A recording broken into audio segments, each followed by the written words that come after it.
వారాహిదేవి ఎవరికి సైన్యాధ్యక్షురాలుగా ఉండేది?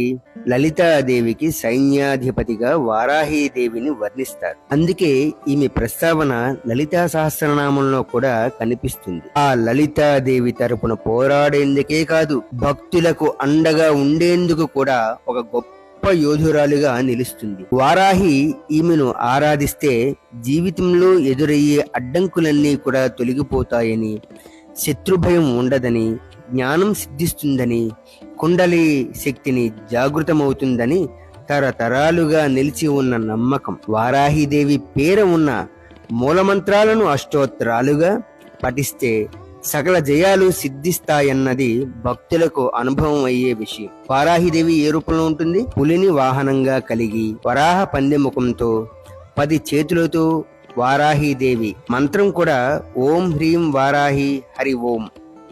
ఆయుధములు త్రిశూల, ఖడ్గ, భర్త, వరాహస్వామి, గేదె, సింహం, పులి, గుర్రం. వారాహిదేవి హిందూ మత నమ్మకాల ప్రకారం అమ్మవారి శక్తి రూపాలలో ఒకటి. ఈమెను సప్తమాతృకలలో ఒక ఆమెగా, దశమహావిద్యలు ఒక ఆమెగా కొలుస్తారు. ఈమె వరాహ పందిముఖం కలిగి ఉంటుంది. ఈమెను లక్ష్మీదేవి స్వరూపంగా కూడా కొందరు కొలుస్తారు. లక్ష్మీదేవి రూపంలో కొలిచేటప్పుడు ఈమెను మనిషి రూపంలో పూజిస్తారు. ఈమె వరాహస్వామి అర్ధాంగి. నేపాల్లో ఈమెను బారాహి అంటారు. వారాహిదేవిని శైవులు, వైష్ణవులు, శాక్తేయులు పూజిస్తారు. ఈమెను వామాచారం పాటించే భక్తులు రాత్రిపూట తాంత్రిక పద్ధతుల్లో పూజిస్తారు. బౌద్ధ మతం వారు కొలిచే వజ్రవారాహి, మరీచి ఈమె ప్రతిరూపాలే అని ఒక నమ్మకం అనేది ఉండేది. హిందూ మత నమ్మకాలు.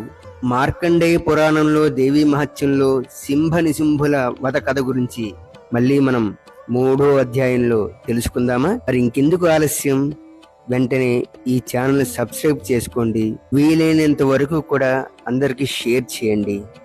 అమ్మవారి యొక్క ఆశీస్సులు అందరికీ కలుగుతాయి. మరిన్ని విశేషాల గురించి మా ఛానల్లో మళ్ళీ మీ ముందుకి వస్తాను. మీ సిద్ధేశ్వర శ్రీ కార్తికేయ గురుస్వామి. జై వారాహిదేవి నమో నమః. జై కాలభైరవాయ. ఓం నమః శివాయ. సర్వే జనా సుఖినో భవంతు. లోకా సమస్తా సుఖినో భవంతు. తథాస్తు.